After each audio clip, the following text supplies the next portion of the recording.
Assalamualaikum warahmatullahi wabarakatuh. Selamat siang Tribuners semua. Senang banget hari ini ketemu lagi bareng sama saya Ugi.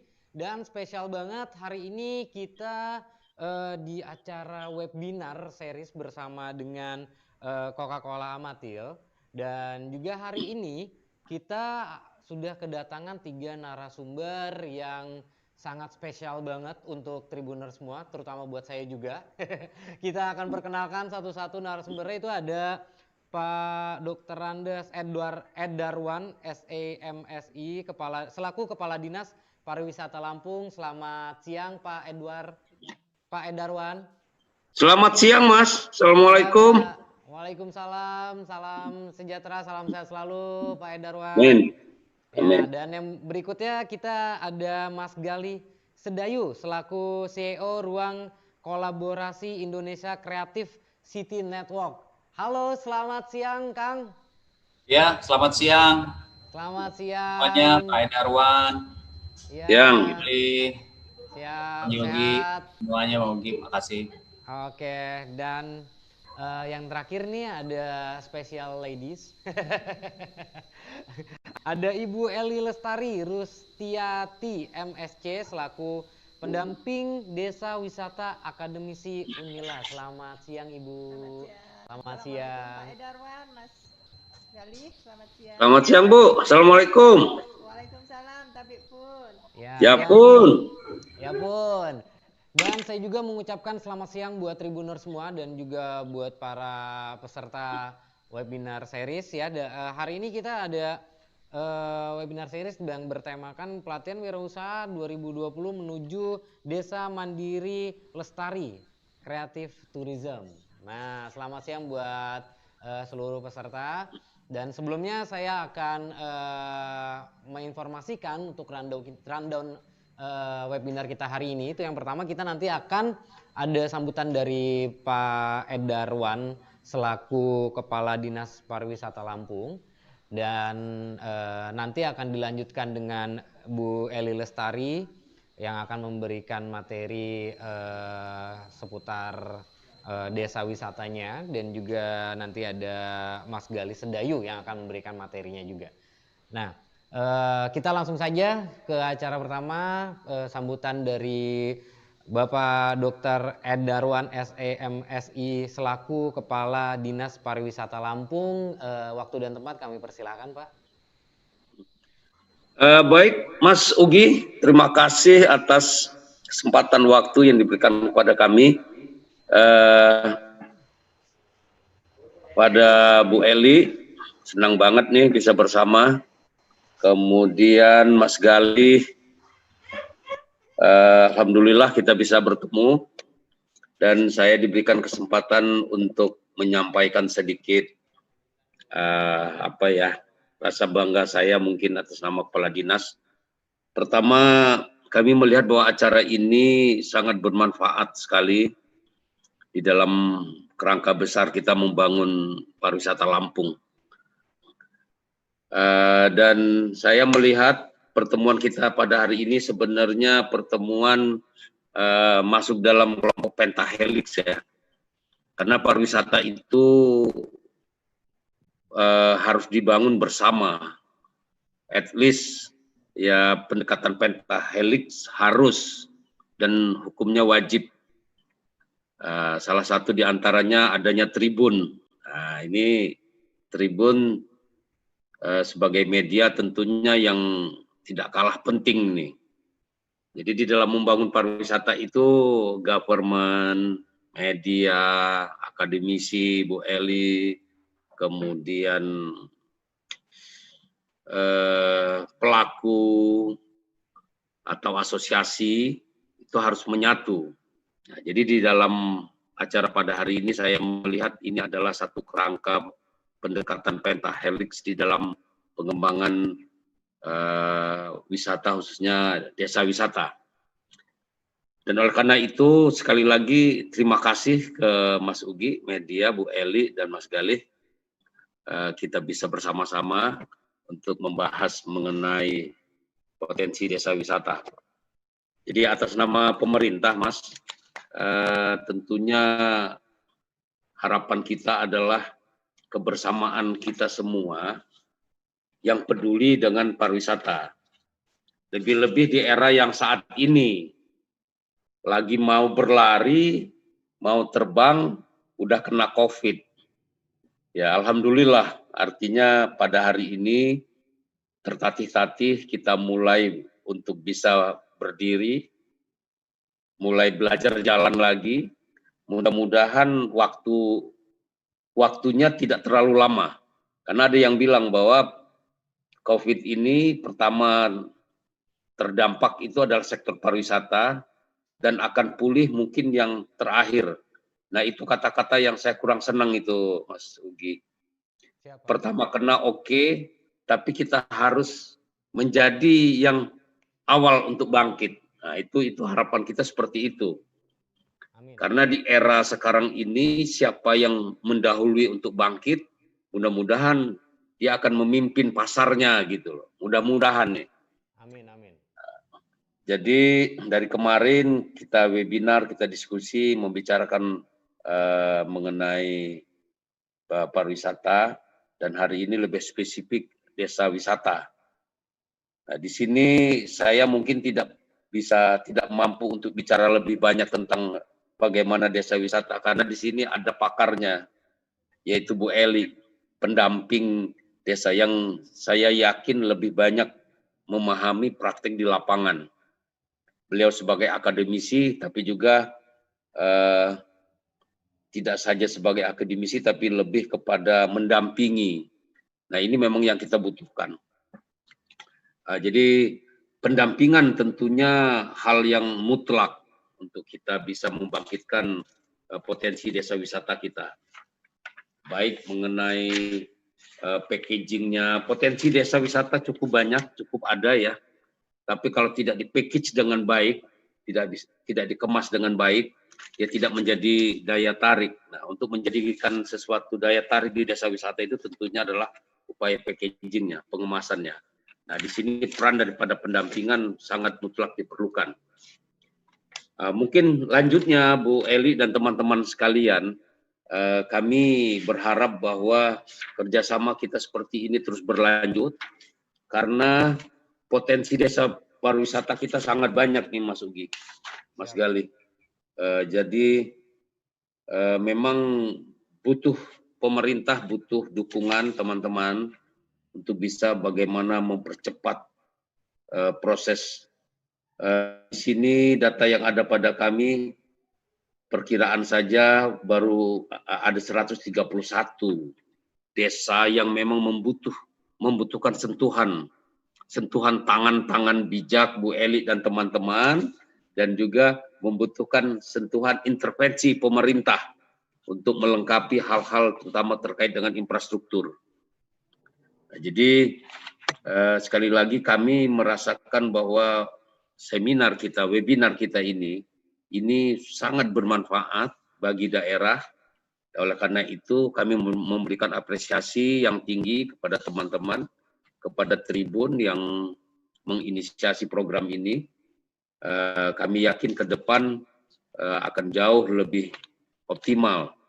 Dan selanjutnya, Bu Eli, kalau memang memungkinkan, Bu, bagaimana kita mengawinkan programnya Pak Menteri, yaitu Kampus Merdeka, dengan pembinaan desa wisata. Jadi kami melihat bahwa kami butuh itu, artinya pendampingan yang bermanfaat bagi masyarakat, bagi desa, tetapi juga memberikan nilai tambah bagi mahasiswa. Nah, kami siap untuk memfasilitasi, Bu, untuk kegiatan dalam rangka pengembangan potensi desa pariwisata, desa wisata ini. Keterbatasan anggaran pada kami yakin bahwa kalau kita bisa bekerja sama, insya Allah hambatan-hambatan seperti itu bisa teratasi dengan keikhlasan dan ketulusan teman-teman yang ingin membantu pemerintah daerah dan tentunya juga akan memberikan manfaat yang besar bagi masyarakat melalui pariwisata. Nah, mungkin tidak panjang lebar yang kami sampaikan, tapi kami hanya menitipkan pesan bahwa bagaimana di dalam pengembangan desa pariwisata tersebut, pendekatan yang mungkin kita harus lakukan yaitu bagaimana pendekatan keberlanjutan. Jadi Sustainable Tourism Development itu harus masuk di dalam konsep pengembangan kita. Artinya bagaimana kita membangun secara ekonomi memang bisa memberikan manfaat kepada masyarakat atau visible secara ekonomi, kemudian environment visible, secara lingkungan juga memang layak, kemudian sosialnya juga bisa diterima dan dapat diterapkan secara teknologinya bisa kita terapkan. Jadi ini menurut kami sangat penting Bu Eli dan Mas Ugi dan Mas Galih. Artinya konsep keberlanjutan ini menurut kami harus ya. Jadi kita berharap bahwa aspek-aspek keberlanjutan ini menjadi dasar di dalam pengembangan dan tentunya ini adalah peranan para pendamping untuk memperkenalkan konsep-konsep ini kepada desa. Kemudian pendekatan yang kedua yaitu pengembangan berbasis pemberdayaan komunitas lokal. Nah ini justru menurut kami salah satu tujuan kita adalah bagaimana masyarakat lokal ini bisa berdaya. Nah, jadi jangan kita membawa dari luar, tapi paling tidak masyarakat desa itu sendiri yang harus betul-betul kita berdayakan sehingga mereka juga merasakan manfaatnya. Sehingga dirasakan oleh masyarakat adanya program desa wisata ini. Kami yakin Bu Eli, Mas Ugi, dan Mas Galih bahwa sektor pariwisata ini kami katakan mungkin kartu pengaman di dalam kondisi ekonomi yang seperti ini. Nah, jadi perhatian kita semua menjadikan satu keharusan, kewajiban kita untuk bisa membantu, membangun. Dalam waktu pendek ini rasanya sektor-sektor yang lain bukan tidak ada ini ya, tapi mungkin sektor yang paling cepat itu sektor pariwisata. Sehingga kita masuk dalam kategori yang terkena dampak duluan, tapi mungkin yang akan bangkit duluan. Mungkin itu Mas Galih, Bu Eli, Mas Ugi, saya mohon maaf betul. Artinya webinar ini dapat terus berlanjut dan mungkin nanti kalau ada notulen atau catatan-catatan penting yang untuk kami Pak, Ibu, tolong kami disampaikan. Insya Allah masukan-masukan ini menjadikan dasar kebijakan pemerintah karena kami yakin kebijakan yang berbasis masyarakat, yang berbasis partisipasi banyak sektor atau banyak perilaku, banyak pelaku, ini akan jauh lebih baik. Karena ini masukannya dari pelaku dan dari akademisi dan dari media, ini akan jauh lebih baik kalau itu masukannya hanya dari kami saja. Karena kami menyadari sepenuhnya bahwa keterbatasan kita itu tidak mungkin akan membuat satu kebijakan akan lebih baik. Dan masukan dari teman-teman sekalian menjadi satu kebijakan sehingga kebijakan itu bisa implemented, bisa diimplementasikan. Demikian mungkin dari kami. Terima kasih atas kesempatan memberikan apresiasi yang tinggi dengan seluruh teman-teman yang terlibat dalam kegiatan ini. Dan pada akhirnya kami ucapkan terima kasih. Wabillahi taufiq wal hidayah. Wassalamualaikum warahmatullahi wabarakatuh. Waalaikumsalam warahmatullahi wabarakatuh. Terima kasih Bapak Dr. Ed Darwan, SEMSI, selaku Kepala Dinas Pariwisata Lampung atas apresiasi yang diberikannya, Pak. Terima kasih Pak Ed Darwan. Saya langsung mohon izin Mas, Ibu Eli. Siap, ya, Pak. Terima kasih ya. Assalamualaikum. Waalaikumsalam. Terima kasih Bapak. Baik Tribuners dan juga seluruh peserta webinar Creative Tourism hari ini. Kita langsung masuk ke sesi berikutnya, yaitu pemaparan materi dari Ibu Eli Lestari Rustiati MSc selaku pendamping Desa Wisata Akademisi Unila. Silakan Ibu, mungkin bisa dibantu Masnya untuk materinya. Terima kasih Mas Ugi. Yep. Terima kasih juga para Tribuners dan juga khususnya kepada Pak Edarwan selaku Kepala Dinas Pariwisata Lampung yang sudah berkenan untuk bersama-sama. Mas Gali Sedayu, selamat siang, salam kenal. Ini mungkin saya sedikit berbagi pengalaman saja untuk kegiatan kami selama mendampingi desa. Jadi kalau kita secara umum kalau kita tidak kenal biasanya maka tak sayang. Kalau tak sayang berarti tidak cinta. Kalau tidak cinta kita tidak akan punya ikatan batin. Oleh karena itu dengan Lampung pun sebetulnya Mas Ugi di Lampung ini banyak sekali orang sudah bertanya mau kemana sebetulnya kalau ke Lampung. Yeah. Biasanya kalau ke Lampung gajah, gitu kan. Tapi yang kemana lagi? Jadi ketika kita sudah punya pahawang, kita sudah punya kiluan, keren banget. Tapi masyarakat yang belum tersentuh justru banyak sekali dan di sini baru tadi saya buka ada 120 destinasi baru di Lampung. Di Lampung. Gitu kan. Sehingga kita perlu melihat. Contoh yang paling simpel minggu lalu saya main ke Wahana Bumi Kedaton. Ternyata luar biasa. Luar biasa. Di dalam kota tapi suasananya bentang alam yang di luar yang saya tidak melihat itu. Ini benar kota ya, karena memang medannya sangat bagus. Oke. Bisa next slide berikutnya. Mungkin pakai apa? Slow slide aja Mas. Slow slide. Oke. Coba sebentar di nextin dulu. Jadi Bu, mungkin gini. Tadi di awal Ibu bilang kan orang ke Lampung mulai bertanya mau kemana. Berarti sedikit banyak mereka sudah merasa ada choice di sini dong gitu. Ada pilihan untuk destinasi wisatanya. Betul, gitu kan Bu ya. Oke Bu, silakan dilanjut Bu. Next Mas. Next Mas. Oke. Jadi yang minggu kemarin saya baru diundang oleh Ibu Kepala Dinas Pariwisata Dispora Park Lambar. Ternyata ketika saya berkata Lampung Barat itu kan yang terpampang Suwoh, Danau Ranau, betul. Seperti itu ya. Dan ternyata di sana sudah ada 40 desa yang disiapkan untuk wisata. Dia mempunyai potensi untuk wisata. Bahkan 21 desa itu sudah mempunyai SK Pok Darwis. Ini adalah salah sekian, tidak hanya salah satu. Ini salah sekian karena banyak ya Bu ya. Banyak. Kalau salah satu cuma satu gitu ya. Aja. Jadi termasuk kita punya kekayaan yang luar biasa yaitu Taman Nasional Bukit Barisan Selatan dan Taman Nasional Waikambas yang kekayaannya juga satwa maupun tanamannya tinggi. Ya, di luar ada air terjun, ada sungai, bahkan ada danau. Next Mas. Next. Nah di situ di Lampung Barat ini adalah tadi yang 40 sebagian dari 40 desa yang siap untuk menjadi wisata. Jadi next. Ini tadi Lampung Barat ya Bu ya. Lampung Barat. Ini kampung. Ini salah satu yang sudah dikembangkan oleh Lampung Barat yaitu Kampung Kopi Rigis Jaya. Ini Pak Edarwan 2 minggu yang lalu ke sana.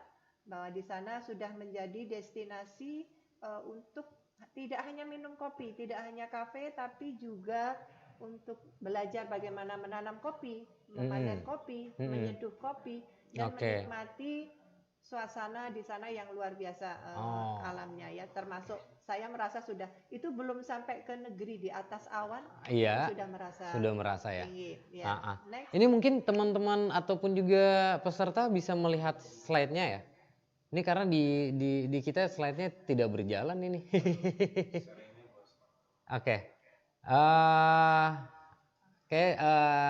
Next, sebentar kita ada sedikit trouble, tunggu sebentar. Oke, di screen. Nah, oke. Nah, oke. Nah, ini baru tak kenal maka tak sayang Bu ya Tak tadi kenal di awal. maka tak sayang. Maka untuk supaya kita kenal, maka hari ini Mas Ugi dan kawan-kawan mengundang kami untuk berbagi pengalaman. Yep. Bagaimana sih menggali potensi desa wisata untuk Yep. menggerakkan pariwisata Lampung. Tadi pesan dari Pak Edarwan. Bagaimana kita membuat masyarakat menjadi bagian, jadi pelaku, tidak hanya menjadi tempat yang dikunjungi, tapi mereka juga pelaku. Kalau kita lihat di Lampung ini kita punya kekayaan luar biasa. Desa itu sudah hampir 2.500 desa ya Mas. Oke. Jadi di Lampung Barat saja sudah 40 yang desa. Mau dikembangkan, belum yang, semua yang akan dikembangkan menjadi desa wisata. Okay. Next. Apalagi desa-desa yang lain. Jadi kami sudah mendampingi. Sebetulnya desa itu apa sih? Sebenarnya desa itu adalah kesatuan masyarakat yang secara hukum memiliki batas-batas wilayah. Sehingga sebetulnya mereka mempunyai kewenangan untuk mengatur itu, untuk mengatur atau mengurus kepentingan masyarakat itu sendiri. Ya, berdasarkan. Nah ini yang penting asal usul, adat istiadat, dan dihormati. Kulturnya, sehingga ketika kita bicara desa wisata kita tidak bisa lepas dari budaya dan kulturnya. Oke, next Mas. Nah, untuk ke sana kita harus ingat kembali Sabta Pesona sebagai dasar dari menggerakkan sebuah kegiatan wisata. Harus aman, tertib, bersih, sejuk, indah, ramah, dan yang terakhir pulang bawa kenangan. Nah, ini kuncinya sebetulnya Bu ya.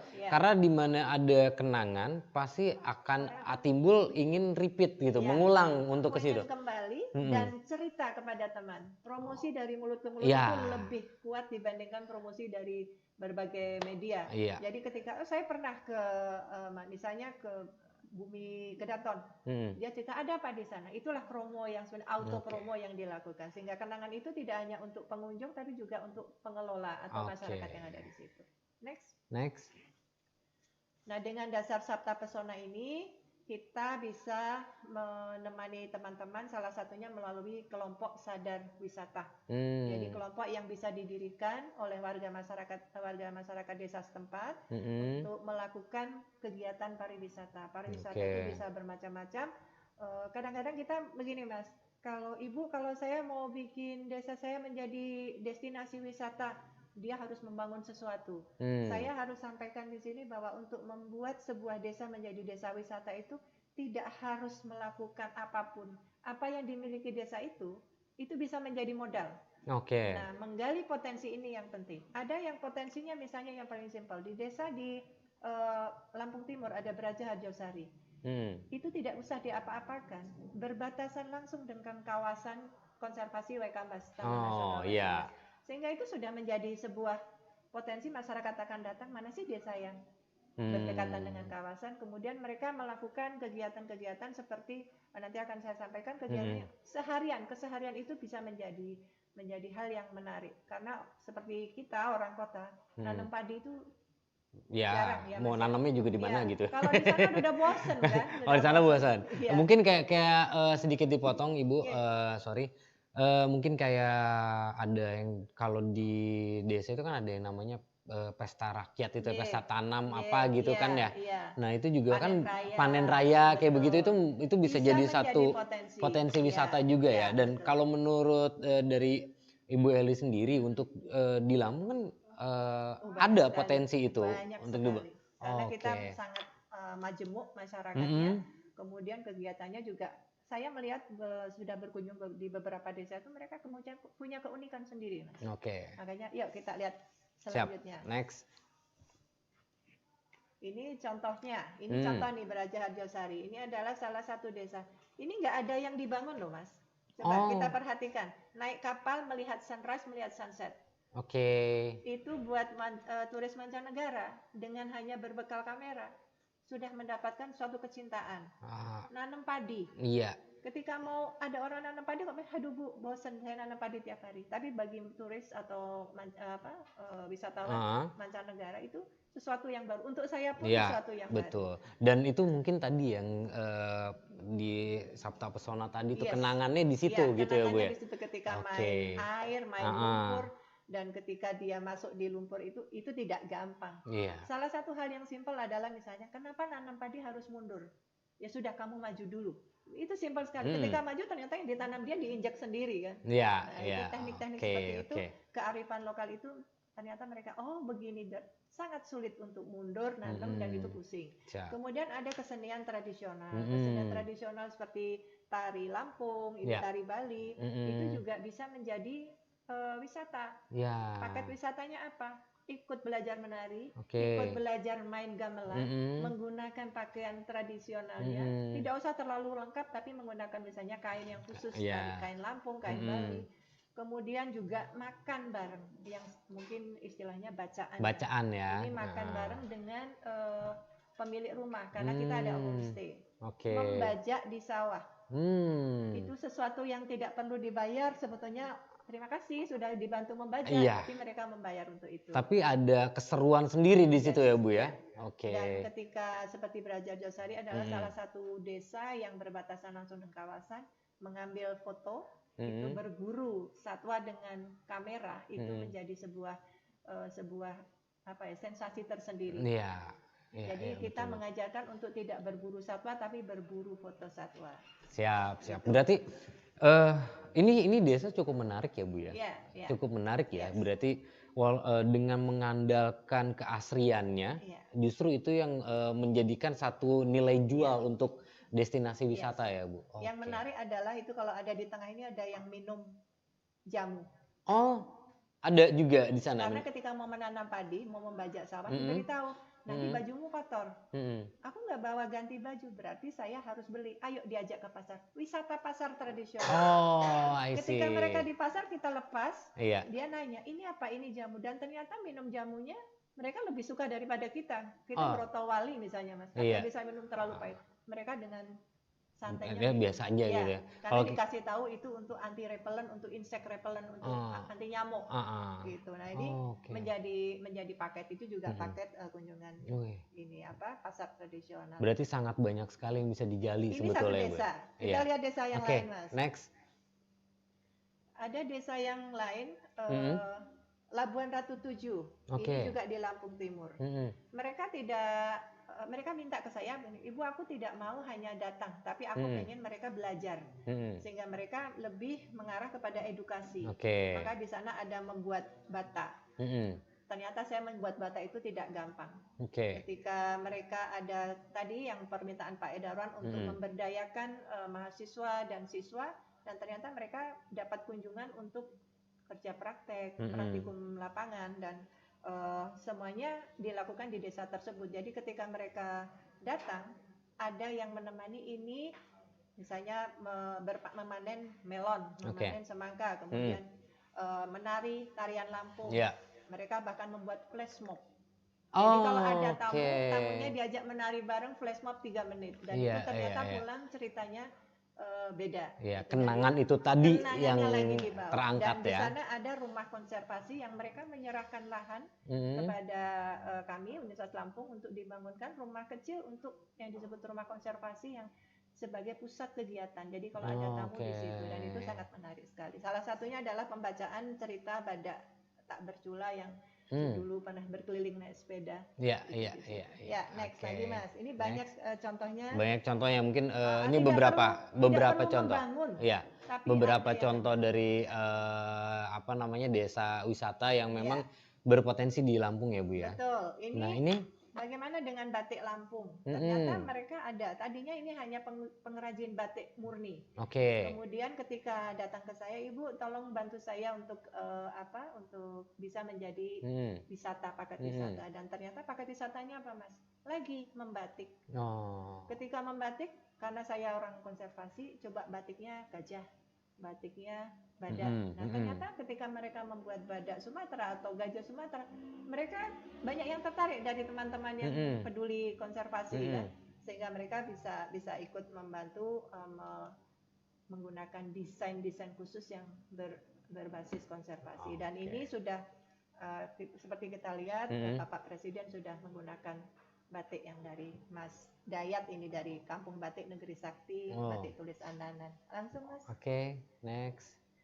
Lampung tidak akan jauh dari Tapis kan? Oke. Berarti kita punya Kampung Tapis. Nah, Kampung Hmm. Tapis Negeri Ulangan Jaya ini adalah sekelompok kecil pengrajin Yep. yang ternyata ketika wisatawan ini, wisatawan dari Australia, wisatawan dari Asia Tenggara itu pada datang mau belajar. Dan saya terkejut Mas, ketika ada tamu, mereka tanya begini, saya tanya, kamu sebetulnya ke Lampung mau ngapain? Mau belajar membatik. Surprise buat saya, sebuah kejutan. Ini yang duduk ini, yang pakai kaos putih. Dia, I just want to learn how to do batik. Oh. Kenapa tidak ke Jawa? No, I want to do it in Lampung. Jadi ini sesuatu yang nilai lebih di Lampung yang bisa dibawa kita untuk mengembangkan. Sehingga teman-teman dari Negeri Ulangan Jaya juga ada dari Negeri Katon di Pesawaran. Dia siap menerima tamu dan saya minta untuk juga menyediakan makanan khasnya. Yuk, next lagi Mas. Next. Ini agak saya biar kenalan ya. Ini adalah perbedaan yang lain yang diminta oleh Kampung Liman Benawi. Ini binaan Kagama Lampung bersama kami. Ini minta jadi desa agrowisata. Jadi setiap rumah itu menanam sayuran, Mas. Kemudian kalau ada tamu datang ke situ, metik, beli, pulang atau beli bibit. Ini di daerah mana nih? Di Trimurjo. Oh, Trimurjo itu Lampung Trimurjo Tengah ya? Itu kalau dari exitnya Tegidening enggak? Ya, di Lampung Tengah kan? Iya. Ke kanan. Bisa ke metro itu tembusnya ya? Iya. Oke. Nah, ini bisa bersepeda di situ, bisa kuliner. Di sana punya khas adalah jus Pak Coy. Apa tuh? Jus Pak Coy. Tahu, makanya harus ikut Bu Eli nih. Oh, boleh Bu. Nanti saya akan ikut berkeliling tempat wisata yang ada di Lampung ini. Supaya nanti kita bisa promosikan. Tamunya juga sudah cukup banyak. Jadi mereka juga untuk edukasi. Jadi banyak kelompok-kelompok PKK atau ibu-ibu yang datang ke sana belajar bagaimana menanam berbagai jenis dari brokoli sampai daun bawang ada semua. Oke. Gitu. Ya, next yuk. Next. Kemudian belajar apa lagi ya? Nah, tapi ini. Kita tidak boleh lupa bahwa Lampung adalah yang punya gajah. Iya. Gajah Sumatera. Ini memang dari dulu sudah menjadi ikon ya Bu ya. Iya. Jadi di sana kita Taman Nasional Waikambas, Taman Nasional Bukit Barisan Selatan, termasuk di Taman Nasional Waikambas itu ada pusat latihan gajah. Saya juga sedang mengajak teman-teman untuk touching elephant program. Jadi kita tidak perlu naik gajah, tapi kita memegang, memandikan, kemudian memberi makan, itu menumbuhkan kecintaan. Dan di sana ada rumah sakit gajah, kita bisa belajar bahwa kalau bayangannya rumah sakit gajah tempat tidurnya segede apa ya, gitu. Nah itu belum pernah kan Mas? Belum pernah saya Bu.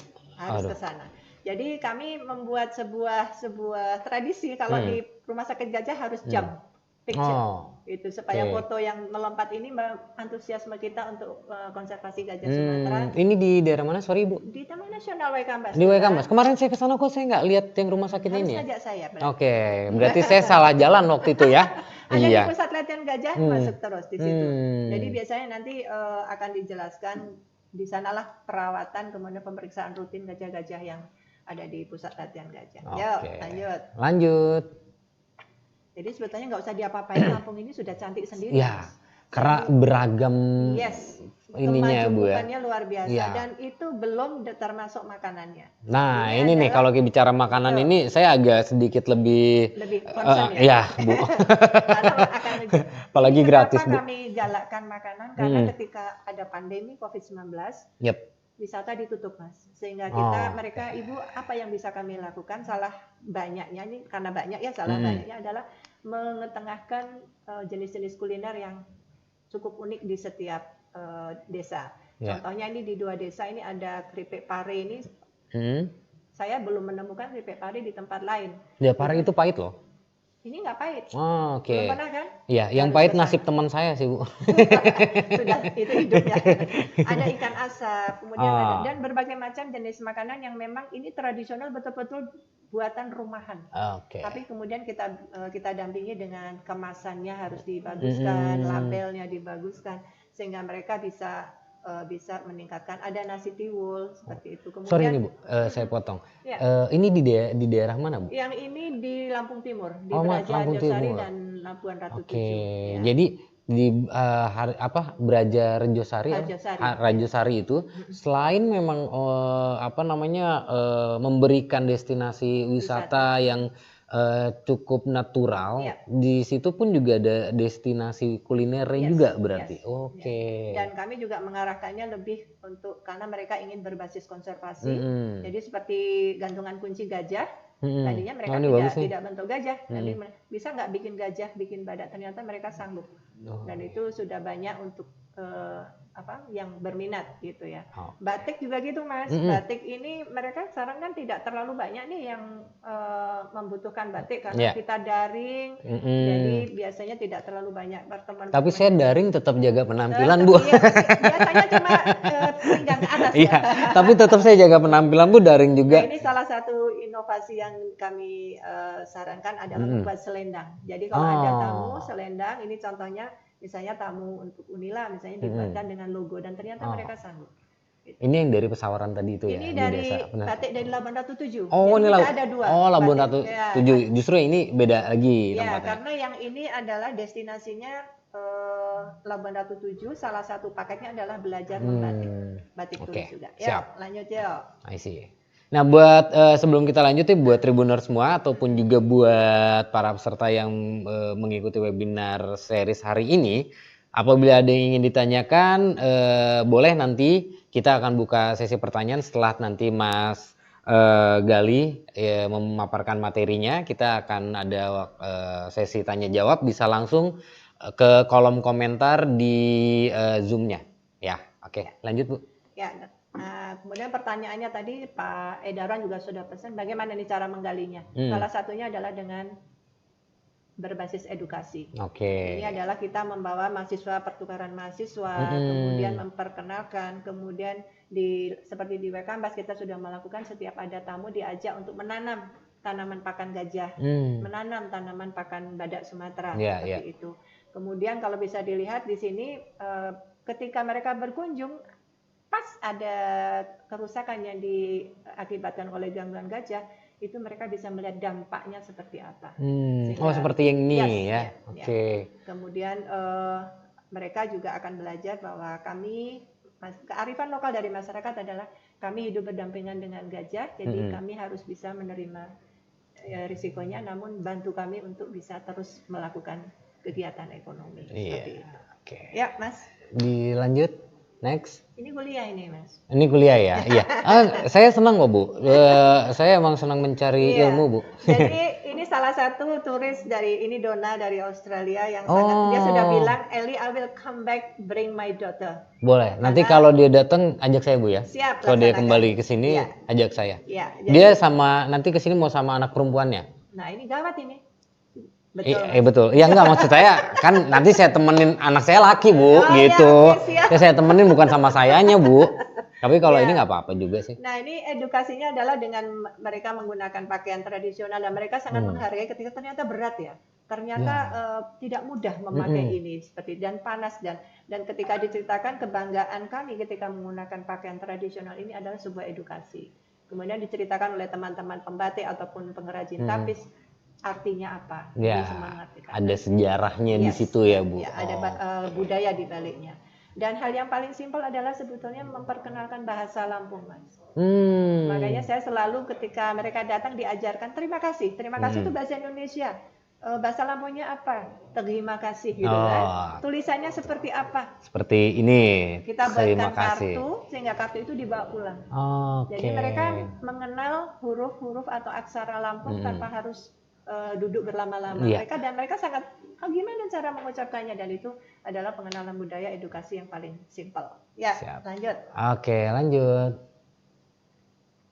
Nah, tapi jangan lupa ketika nanti kita melakukan kegiatan wisata harus ditata sehat, ramah protokol COVID-19 karena kita menghadapi new normal ini ya. Yang paling simpel adalah no kerumunan, tidak boleh berkelompok, masker on, cuci tangan, dan jaga jarak. Jaga jarak. Itu 4 kata kunci yang harus dipegang ketika nanti kita membawa tamu. Walaupun sekarang belum boleh atau belum bisa dibuka, tapi kita sudah mempersiapkan masyarakat seperti itu. Sudah mulai mempersiapkan untuk standar-standar protokol kesehatannya. Iya. Yuk lanjut. Lalu apa yang bisa dikembangkan tadi yang dikatakan panen raya? Ini adalah upacara di Braja Arjosari, salah satu dusun yang memang dusun untuk Gunung Agung yang orang Bali ya, Bali. Jadi mereka ada upacara bersyukur setiap 6 bulan dan Kuningan saya itu ya namanya bukan? bukan tanduk apa ya, lupa saya. Ada Pokoknya acara syukuran ya istilahnya semacam. Syukuran terah keluarga besar yang dilakukan setiap 6 bulan. Oh gitu. Dan saya bilang bagaimana kalau pas ada mau syukuran kita umumkan sehingga kalau ada turis yang mau lihat, oh mau, boleh mam, boleh. Jadi ini adalah satu alternatif ketika kita menggali potensi, tidak usah melakukan apa-apa, sudah cantik sekali kan? Cantik sekali. Sudah ini udah kerasa seperti sedang ke Bali ya? Itu yang diucapkan tamu setiap pulang, kenangannya adalah we don't have to go to Bali, Sumatra have the small Bali. Wih, keren. Keren kan? Nah, ini juara pokoknya ya.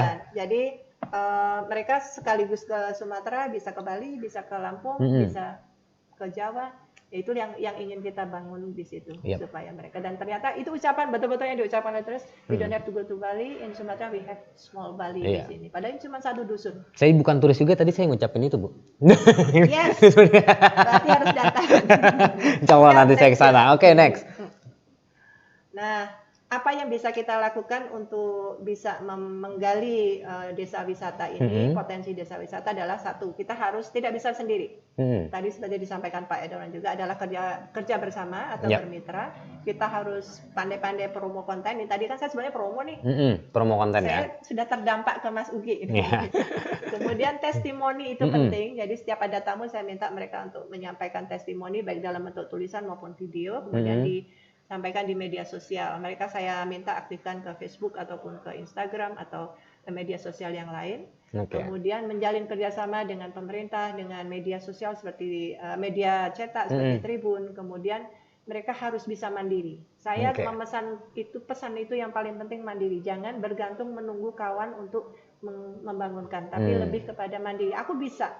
Kalau aku bisa berarti aku bisa sendiri. Tapi mandirinya bukan mandiri sendiri terus tidak mau dengan orang lain, tapi bergabung. Karena banyak desa, kita punya tadi hampir 2.500 desa, mari kita bergabung. Itu yang akan saya sedang juga ingin melakukan pit stop tourism.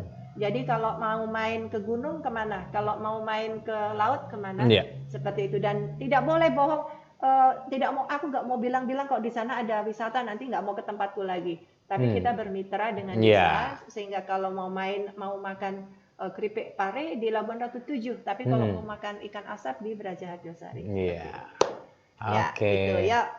Next. Hampir selesai nih. Nah,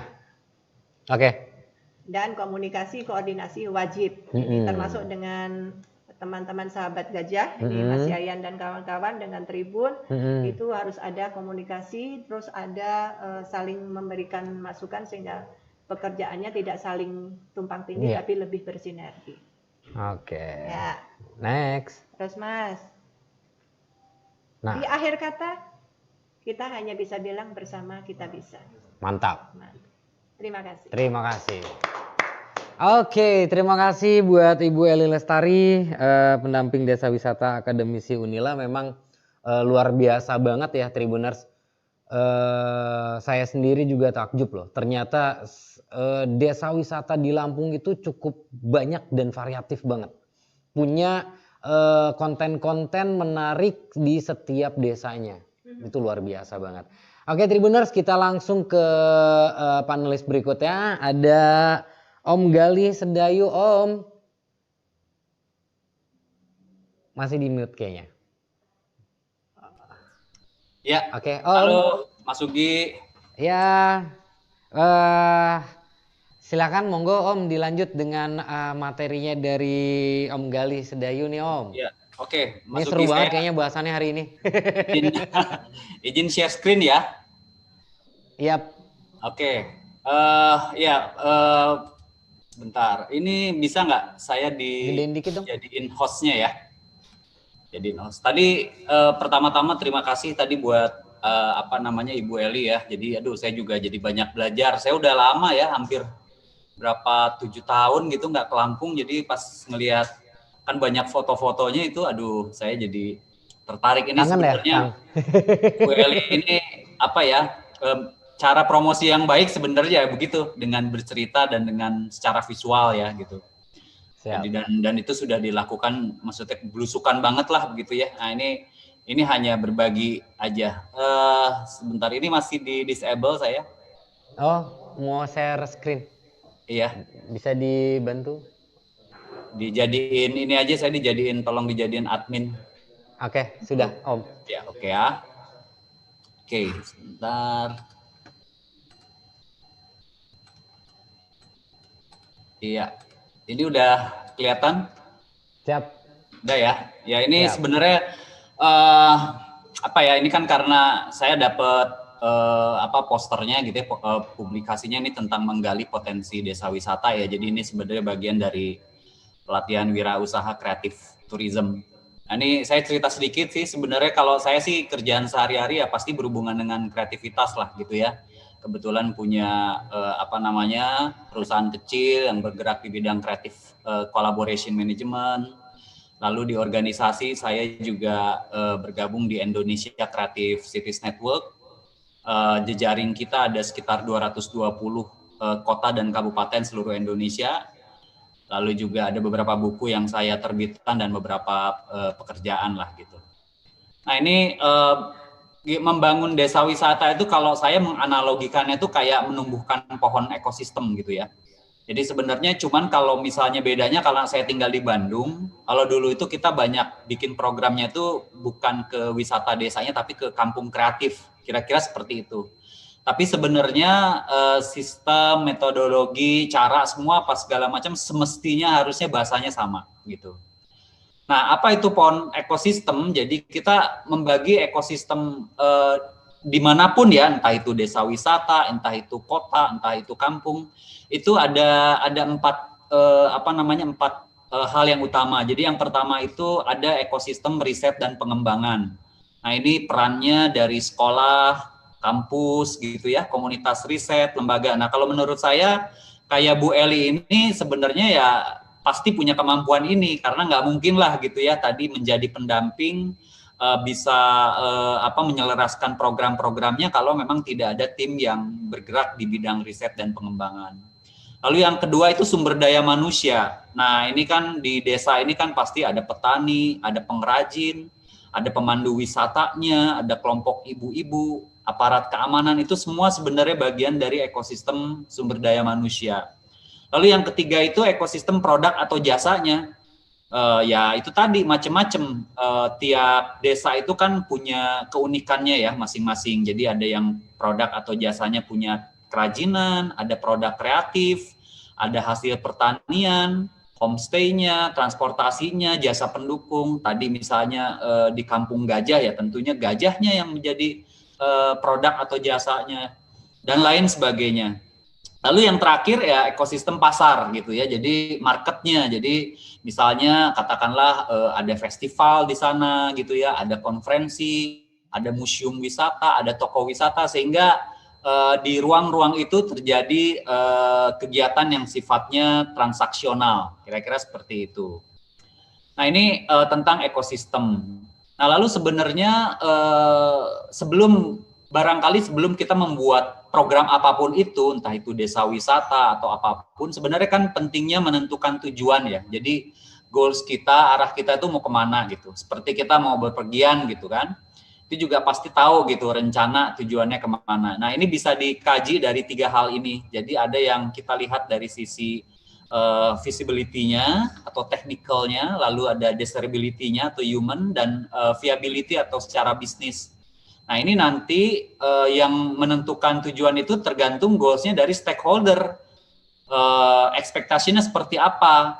Nah cuman yang paling baik itu adalah kita pertanyakan dulu sama masyarakat setempat gitu ya. Jadi pertanyaan sederhana misalnya, bener nggak sih mereka mau melakukan ini gitu loh. Itu kan harus ditanya dulu gitu. Atau bisa nggak sebenarnya mereka melakukan ini semua gitu. Dan atau misalnya harus nggak sih mereka melakukan ini semua. Jadi pertanyaan-pertanyaan dasar lah kira-kira seperti itu. Nah ini yang pertama, ini peran yang tadi Pak Kadis sudah menyebutkan gitu loh. Jadi pentingnya sebenarnya pola sinergitas pentahelix ini. Jadi kolaborasi antara akademisi, komunitas, bisnis, media, dan pemerintah gitu. Dan masing-masing itu kan punya porsi dan peran gitu ya. Jadi kalau ngomong tentang bisa dibilang misalnya gini, saya kalau nanya Bu Eli ini sebenarnya profesinya apa sih? Sebenarnya mungkin Bu Eli ini udah bisa melakukan semua hal, pendamping iya, guru iya, pemikir iya misalnya, entrepreneur mungkin iya, karena zaman sekarang itu adalah orang itu punya beberapa peran gitu. Jadi udah bukan profesi lagi kayak Tompi gitu ya, itu dokter Tompi itu dokter iya, musisi iya, sutradara iya gitu. Nah ini yang kita harus sadar bahwa sekarang itu udah bukan profesi tapi peran. Ada istilah yang namanya tuh expert generalis gitu ya. Jadi kita punya semacam multi talent. Ini tentang sinergitas. Jadi kalau ini sudah terbentuk, baru kita sama-sama menentukan peta jalan atau roadmap lah istilahnya. Jadi kita bagi biasanya identifikasi itu lebih ke yang program jangka pendek, lalu yang sifatnya strategi gitu ya itu program jangka menengah, dan yang terakhir itu intervensi atau program jangka panjangnya. Jadi kita bisa dicicil lah gitu ya. Oh ya ini jangka pendeknya apa, menengahnya apa, jangka panjangnya apa. Nah, pada saat menentukan program, ini ada 5 hal ini yang perlu kita susun gitu. Yang pertama, planning. Kita harus buat rencana dulu. Nah, saya selalu mengacu kepada 3 hal ini. Ada sesuatu yang kita buat itu, ada yang namanya input, ada proses, ada output. Seperti kayak makan ya. Kita kalau makan itu kan, kita inputnya itu adalah makanan yang bergizi gitu. Prosesnya kita dicerna, lalu outputnya tubuh kita jadi sehat. Analoginya hampir sama seperti itu. Jadi merencanakan sesuatu juga sama. Tadi tuh yang Ibu Eli lakukan itu kan sebenarnya kayak pemetaan potensi, data kuliner gitu kan, produk-produk kreatifnya, landscape-nya. Nah itu sebenarnya masuk ke input. Nanti prosesnya seperti apa? Pasti kan ada diskusi, ada observasi, ada riset gitu ya, ada FGD dan lain sebagainya. Sehingga baru outputnya itu ketahuan, identifikasi. Baru sesudah itu nanti kita bikin konsep dari mulai idenya apa gitu ya, konten, pembentukan tim, sampai akhirnya punya outputnya itu rencana. Nah lalu yang ketiga itu ya proses komunikasinya gitu loh. Nanti kita berbicara tentang branding, lalu eksekusi programnya sampai nanti evaluasi. Nah ini saat skema untuk menentukan program. Nah lalu sebenarnya nanti setelah itu kita menentukan yang namanya key performance indicator atau output dan objektif key result atau outcome istilahnya.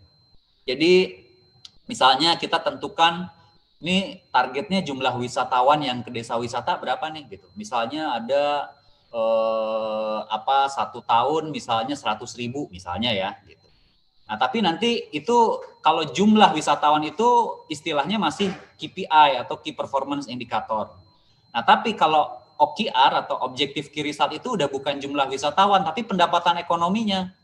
Jadi misalnya wisatawannya 100.000, tapi mereka belanja nggak gitu loh. Atau misalnya menghidupkan, meningkatkan penghasilan daerah nggak. Nah, itu sebenarnya selalu kita punya target itu yang namanya KPI dan OKR gitu. Dan ini macam-macam dari mulai misalnya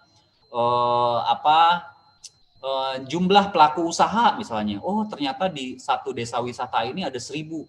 Nah, tapi sebenarnya tingkat keberhasilan usahanya gimana? Nah, itu kan sebenarnya tadi apa yang dilakukan Bu Eli itu sebenarnya berarti kalau memang ada yang kurang berhasil, berarti mungkin perlu ada pendampingan, kegiatan-kegiatan yang sifatnya capacity building. Nah, kira-kira ini penjelasan tentang KPI dan OKR. Nah, lalu berbicara tentang program yang dijalankan, tentunya itu punya dampak gitu ya. Nah, yang paling utama itu ada 3. Yang pertama itu dampak ekonomi gitu ya. Jadi economic impact dari mulai meningkatkan pendapatan, menciptakan lapangan kerja, membuka peluang bisnis baru. Itu kan pasti saya yakin lah di desa-desa wisata yang didampingi oleh Ibu Eli itu pasti ada dampak ekonominya. Lalu yang kedua adalah dampak sosial dan budaya atau social and culture impact. Bagaimana sebenarnya menumbuhkan misalnya kebanggaan masyarakat gitu ya. Karena kan apalagi datang turis gitu ya, seneng lah mereka pasti happy gitu. Lalu melahirkan solidaritas dan kebersamaan. Tadi saya lihat ada satu kampung yang menyuarakan toleransi itu tadi yang Bali ya gitu loh. Jadi ternyata toleransi itu ternyata dijaga juga di Lampung. Itu juga sebenarnya sebuah value, sebuah nilai gitu. Lalu juga mengedukasi komunitas. Nah, itu tadi adalah program-program Bu Eli yang memang sifatnya itu pasti mengedukasi gitu. Itu dampak sosial dan budaya. Nah, yang terakhir adalah dampak lingkungan atau environmental impacts, di mana secara nggak langsung misalnya katakanlah kalau pemerintah ikut membantu, misalnya membangun infrastruktur, akses ke destinasi wisata, berarti kan secara otomatis mengembangkan potensi daerah, mempromosikan destinasi wisata, sekaligus membangun citra daerah. Nah, ini tentang dampak gitu ya. Nah, nanti ujung-ujungnya apa ya? Berarti kan berhubungan dengan destinasi pariwisata gitu ya. Jadi Indonesia mah kaya banget lah gitu loh kalau ngobrolin tentang destinasi wisata. Nah, atau misalnya dalam konteks sekarang kan ada kementerian yang membawahi pariwisata dan ekonomi kreatif, tentunya ya pengembangan industri kreatif gitu ya. Subsektornya sekarang ada 17 tuh, dari mulai fashion, ada mulai kuliner, ada mulai kria, fotografi dan lain sebagainya. Tapi tentunya tiap desa wisata itu kan punya keunikannya masing-masing. Nah, semua aktivitas untuk menghadirkan sebuah program desa wisata itu sejatinya dilakukan dengan prinsip ya gotong royong. Tadi Ibu Eli udah bilang bahwa ya nggak bisa sendirian. Ya betul bahwa kita semua bisa melakukan semua hal, tapi tidak semua hal bisa kita lakukan sendirian.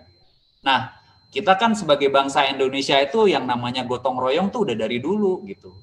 Cuma rata-rata misalnya anak muda atau apa ya kadang-kadang suka gengsi kali ya pakai istilah gotong royong, jadi udahlah kolaboratif misalnya gitu. Nah, ini kan banyak manfaat gotong royong ya, dari mulai memberikan kesempatan setiap individu untuk bekerja sama mencari solusi, meringankan beban pekerjaan gitu kan. Kita ngedorong mobil sendiri sama 10 orang kan beda gitu. Lalu menjaga ikatan kebersamaan dan rasa solidaritas, menumbuhkan rasa saling memiliki dan menghadirkan persatuan dan kesatuan tadi gitu loh. Meskipun kita banyak perbedaan gitu ya, tapi kita tetap gitu loh bersatu. Dan kita kan seharusnya ya memang mengamalkan ya Bhinneka Tunggal Ika ya dari dulu. Nah, lalu juga menentukan metodologinya seperti apa nih untuk menuju tujuan kita. Nah, ini sebenarnya kalau di kita sih sebenarnya khususnya gitu ya, kebetulan jejaring kita di 220 kota dan kabupaten seluruh Indonesia itu kita menggunakan metode ini. Jadi ada design thinking, creative thinking, collaborative thinking. Jadi intinya sebenarnya awalnya itu dimulai dari empati gitu. Jadi tanpa empati nggak mungkin Bu Eli, tanpa empati dia bisa menghadirkan program-program desa wisata yang keren-keren seperti itu. Ini penting gitu loh. Jadi harus empati itu apa ya? Jadi bukan simpati sih. Kalau simpati mungkin kita hanya ngerasain, tapi empati itu jadi kayak mendorong kita untuk terlibat langsung gitu. Nah, baru nanti proses define, ideate, prototype sampai ke tes gitu ya. Jadi bikin purwarupanya. Ya masalah sempurna atau enggak itu kan bagian dari proses gitu. Tapi nanti kembali lagi ke proses awal gitu ya. Begitu seterusnya, jadi berulang-ulang. Dan kita kalau menurut saya apa yang dilakukan Ibu Eli itu adalah ya memang sejatinya seperti bumi berputar. Bumi berputar itu kan bayangin kalau dia nggak melakukan pekerjaan itu secara terus-menerus gitu ya. Berhenti aja bumi berputar, udah hancur dunia kan. Nah, ini juga sama. Pekerjaan yang memang harus dilakukan secara berulang-ulang. Nah, ini tadi metode collaborative thinking. Intinya bahwa kita harus menerima berbagai pendapat, opini, dan perspektif individu yang berbeda. Sebagai contoh, kalau kita melihat ini gitu ya, ini filosofi Gestalt. Ini kita bisa melihat gambar ini sebagai seekor bebek dan bisa juga sebagai seekor kelinci. Tergantung cara pandang kita. Kalau melihatnya misalnya dari sisi kiri, oh ya ini kayak bebek. Tapi kalau misalnya dari kanan, ini kayak kelinci. Nah, maksudnya adalah bahwa kita memang nggak bisa memaksakan kehendak kita gitu. Jadi kita harus sadar bahwa opini atau perspektif tiap individu atau masyarakat berbeda. Makanya wajar kalau yang namanya milih presiden aja kan pasti gitu loh kan, ada yang kubu A, ada yang kubu B begitu. Nah, itu wajar karena memang semua orang punya opini dan kesukaannya masing-masing. Nah, ini metode yang dulu pernah dilakukan di Kota Bandung gitu ya. Jadi waktu itu kita mengundang ada berbagai narasumber dari berbagai negara. Nah, tapi jadi tujuannya untuk memecahkan permasalahan di kampung-kampung inilah gitu ya, kampung-kampung yang ada di Kota Bandung. Nah, tapi mereka kita suruh observasi dulu. Jadi naik sepeda, belusukan lah istilahnya, naik angkot, jalan kaki, ngelihat si potensi keadaan atmosfer kampung-kampung yang ada di Kota Bandung. Baru sesudah itu mereka baru ngomong gitu ya, jadi narasumber, mereka punya ide apa, lalu kemudian dibagi kelompok. Nah, kelompoknya ini adalah sinergitas pentahelix tadi, ada pemerintah, ada pihak swasta, ada komunitas, ada akademisi, dan media gitu. Lalu sesudah itu dibagi kelompok, mereka wajib untuk mempresentasikan ide dan gagasannya. Nah, cuma caranya ya harus kayak anak kecil gitu, jadi kayak bikin mainan gitu. Jadi caranya tuh lebih ke play thinking gitu, jadi yang fun, seolah-olah kita kayak anak kecil lagi. Dan karena kan bayangin kan kalau ngomongin, wah harus solusi permasalahan kampung atau kota gitu, itu kan berat banget gitu. Tapi kalau dengan cara yang fun, ternyata itu bisa kita lakukan. Jadi ini contohnya. Nah, ini akhirnya menghasilkan sebuah rekomendasi yang akhirnya nanti dieksekusi bersama gitu ya oleh pemerintah. Nah, jadi proses tumbuh desa wisata itu tentunya yang pertama itu ada yang namanya menciptakan kesenangan gitu. Jadi harus enjoy dulu gitu. Kita harus senang dulu. Nanti sesudah itu naik lagi engagement. Jadi menciptakan keterikatan kayak kita pacaran lah gitu. Lalu yang ketiga adalah experience, menciptakan pengalaman. Dan yang terakhir adalah menciptakan pemberdayaan atau empowerment yang tadi ini udah advance lah. Kalau menurut saya kayak Ibu Eli ini udah levelnya advance gitu. Jadi betul-betul sudah bisa menciptakan pemberdayaan bagi masyarakatnya. Nah, makanya sebenarnya prinsip kalau di kita kan kadang-kadang ngacunya ke ilmu di barat gitu ya. Misalnya yang ATM itu yang dari Charles Laundry itu kan ada amati, tiru, modifikasi. Padahal sebenarnya Ki Hajar Dewantara itu bapak pendidikan kita udah ngajarin dari dulu. Niteni katanya, dia bilang gitu, memperhatikan atau melakukan suatu pengamatan, jadi observasi dulu. Niroke katanya, menirukan atau mencontoh sistem yang baik dalam satu proses, jadi ada transformasi. Lalu yang ketiga nambahi, menambahkan atau mengembangkan sesuatu yang baru, jadi inovasi. Nah, ini kan sebenarnya kadang kita lupa gitu ya, sebagai bangsa Indonesia kita punya pendahulu seperti Ki Hajar Dewantara ini yang sangat berharga sebenarnya. Kita kadang-kadang selalu terpukau oleh misalnya teori-teori yang di luar gitu ya, padahal kearifan lokal bangsa kita sangat banyak berguna. Nah, landasan program yang sebaiknya kita jadikan acuan itu tadi sebenarnya sudah disebutkan juga oleh Pak Kadis. Jadi ada Sustainable Development Goals atau SDGs. Ini dicanangkan oleh PBB tanggal 25 September 2015 gitu ya. Jadi ini prinsip-prinsip yang tercantum dalam Kode Etik Global untuk Pariwisata. Atau karena kebetulan kita di Indonesia Creative Cities Network, itu kita mendeklarasikan 10 prinsip kota kreatif gitu loh. Nah, ini bisa dijadikan landasan juga. Nah, ini ada 17 Sustainable Development Goals gitu ya, yang dari PBB, dari mulai bagaimana sebenarnya program yang kita buat itu mengacu misalnya ke climate action gitu loh. Atau misalnya ke sustainable cities and communities, tadi itu erat banget hubungannya dengan pemberdayaan komunitas. Nah, ini sebenarnya bisa mengacu ke hal-hal ini. Nggak perlu semua, tapi minimal ada yang nyangkut. Atau ini prinsip kota kreatif gitu ya, yang dideklarasikan oleh ICCN, misalnya bahwa kota kreatif itu adalah kota yang memuliakan kreativitas masyarakatnya. Yang tadi sebenarnya itu sudah dilakukan bahwa, yang bikin batik gitu ya kan, menghargai pengrajin itu kan sebenarnya memuliakan kreativitas yang hadir dari masyarakatnya. Nah, prioritas program desa itu perlu, makanya kenapa tidak bisa kita menyeragamkan semua desa wisata itu misalnya harus kuliner semua. Justru sebenarnya prioritasnya itu adalah misalnya satu desa wisata itu ada istilahnya itu lokomotif sama gerbong. Jadi misalnya fokus wisata kulinernya jadi lokomotifnya. Nah, tapi kalau yang lain misalnya wisata kesenian, tradisional, kerajinan itu jadi gerbongnya gitu. Nah, itu bisa gantian ya. Jadi tapi relnya gitu ya, tujuannya itu tetap sama gitu. Jadi nggak aneh ya, sebaiknya memang ada kayak tematik gitu ya. Oh, desa wisata misalnya ini khusus batik, yang ini khusus kuliner, yang satu lagi misalnya khusus desa adat dan lain sebagainya. Nah, nanti pada saat kita mengkomunikasikan, benarnya ada proses yang namanya promosi, marketing, dan branding. Apa bedanya? Kalau promosi itu ya kita sendiri yang menceritakan gitu loh kan. Jadi misalnya, oh ini desa wisata ini bagus loh gitu ya. Masyarakat desanya yang masih menceritakan. Marketing itu masyarakat desanya yang menceritakan tapi masih terus-menerus. Nah, bedanya kalau udah branding itu udah orang lain yang ngomong. Jadi misalnya dari kota lain atau dari desa lain udah bilang bahwa oh iya itu memang desa wisata itu mah memang udah keren lah. Kira-kira gitu. Itu prosesnya sampai menuju ke branding.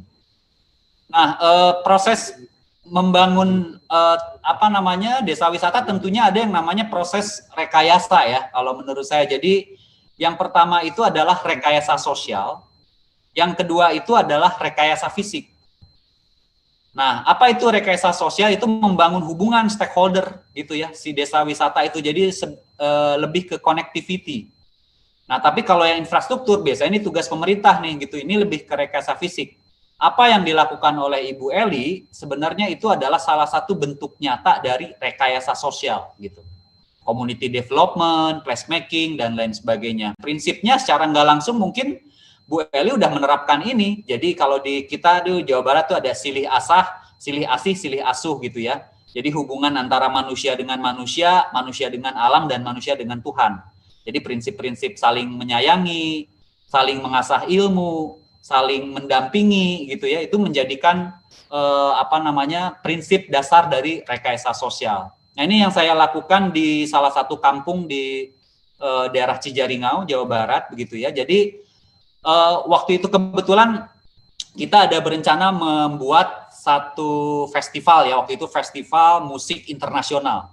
Tapi bayangin, kita ingin membuat festival musik internasional, tapi keterlibatan warganya itu harus kebentuk dulu kan. Akhirnya selama 2 tahun kita bikin gini. Jadi ada sanggar, tempat kita kumpul, kita sering jajak dengerin pendapat, jajak pendapat, bikin workshop, bikin pelatihan, menghadirkan komunitas dan kolaborasi, sambil placemaking. Jadi kebetulan mereka punya kebun, dan kebunnya itu kayak amphitheater lah gitu ya. Jadi bisa dijadikan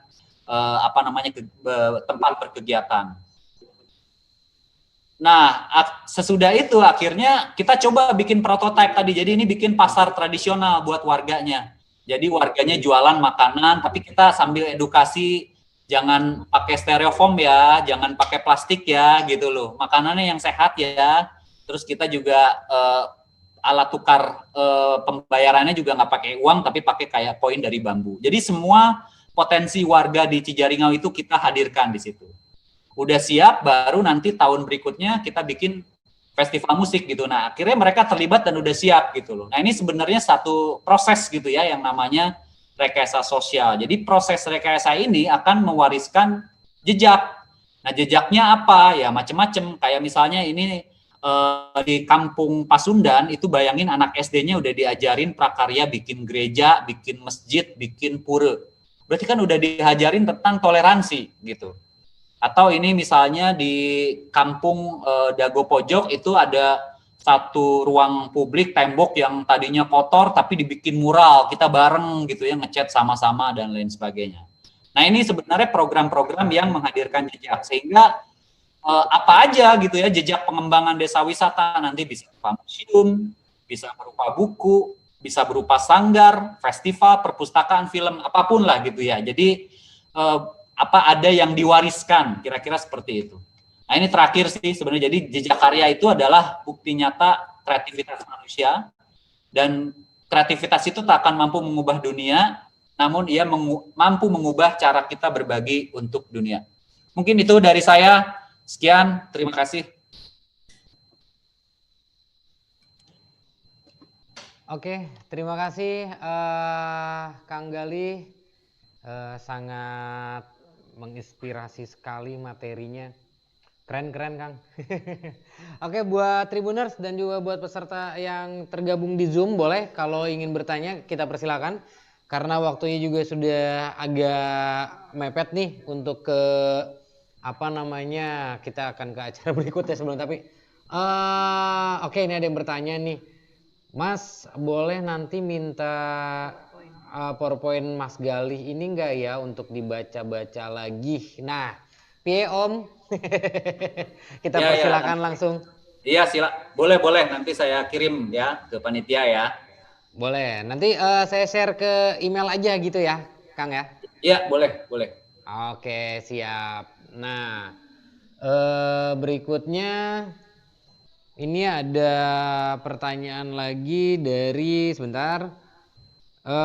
Ini untuk Ibu Eli, Bu. Apakah setiap desa mendapatkan biaya untuk menjadikan desa wisata dari Banget Irfan? Langsung dijawab ya. Ya, silakan Bu. Mas Irfan, kalau saya menemani desa-desa yang ingin menggali potensinya, itu kami menemani dengan cara mandiri. Jadi apa yang bisa dilakukan, itu dilakukan dulu. Biasanya nanti kalau sudah kelihatan kegiatannya berdampak baik secara ekonomi maupun berdampak secara sosial, tadi yang disampaikan Mas Galih, maka akan banyak tertarik. Saat ini seperti kami sedang mendampingi Desa Brajarjosari dengan Labuan Ratu 7 untuk kegiatan pendampingan, penguatan kelembagaan, dan replikasi keberhasilan di Brajarjosari di Labuan Ratu 7. Itu dengan program Tropical Forest Conservation Action Sumatera Konsorsium Unila Alert. Nah, ketika awal memang tidak serta-merta, Mas. Tapi kalau kami dari akademisi, ini ada tugas, Mas. Tugasnya adalah satu, pendidikan pengajaran, itu membawa mahasiswa ke sana untuk praktikum lapangan, praktek penelitian.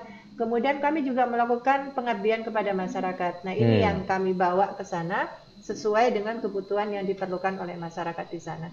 Jadi kalau dari awal, sebaiknya dari desa itu sendiri untuk memunculkan atau mengekspos dirinya ke masyarakat atau ke publik, sehingga mereka akan tertarik dan biasanya akan datang, kemudian apa yang bisa dibutuhkan, kemudian dibuatkan proposal, kemudian diajukan dalam skim hibah-hibah. Oke, terima kasih Bu Eli. Nah, next ini untuk Mas Galinya nih, Mas. Bagaimana tips dan trik menjaga konsistensi keberadaan sebuah wisata? Ini dari Panji Setia. Silakan Mas Gali.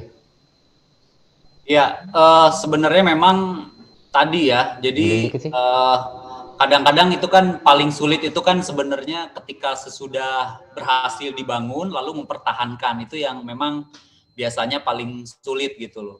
Makanya sebenarnya perlu tadi gitu loh, jadi penguatan si jejaring pentahelix itu, bahwa sebenarnya yang namanya desa wisata itu udah bukan milik sekelompok orang, tetapi sebenarnya milik bersama.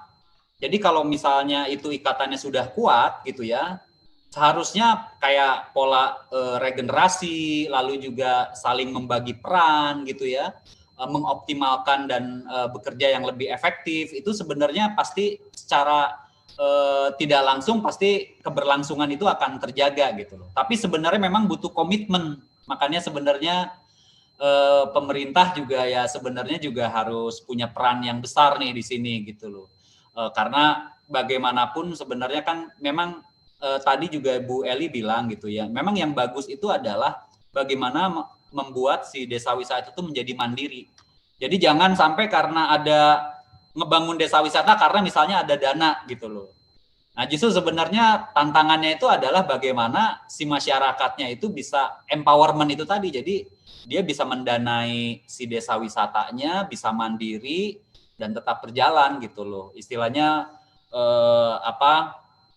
yang disebut sustain itu seperti itu. Jadi yang tadi filosofi bumi itu juga nggak pernah bosan kok untuk berputar gitu.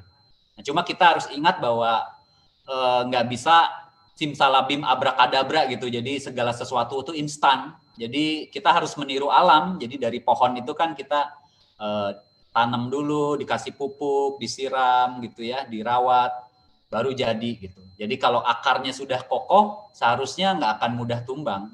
Mungkin itu kali ya. Terima kasih. Oke, siap. Terima kasih Mas Gali.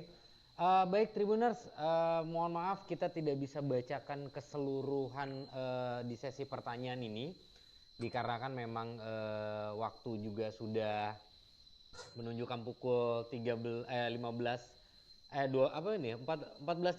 karena di 14.30 kita ada program acara berikutnya di Tribun TV Lampung ini. Jadi mungkin untuk sesi tanya jawab kita cukupkan sampai di sini.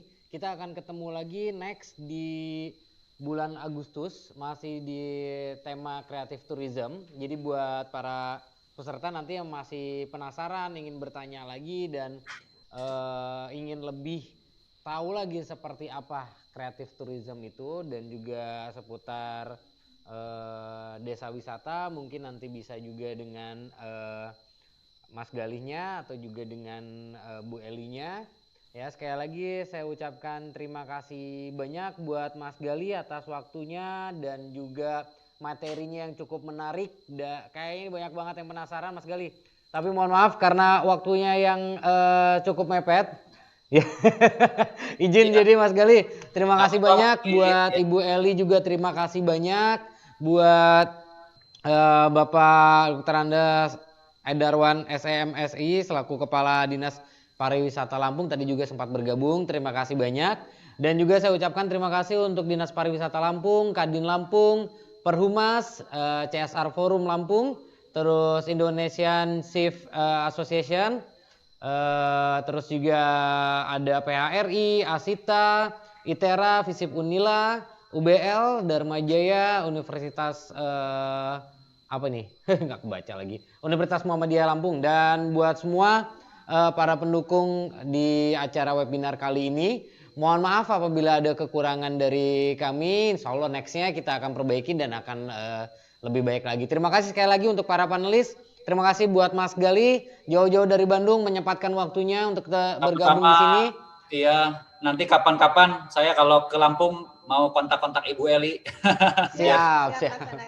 Oke, terima kasih Ibu Eli juga. Ya, terima kasih buat silakan Ibu. Yang belum terjawab boleh ke nanti saya berikan akun Facebook, Instagram dan mungkin nomor WA saya. Boleh. Oke. Di chat ini nanti. Siap, nanti kita kasih chatnya. Oke, terima kasih banyak sekali lagi saya ucapkan. Wassalamualaikum warahmatullahi wabarakatuh. Bye. Waalaikumsalam. Warahmatullahi wabarakatuh.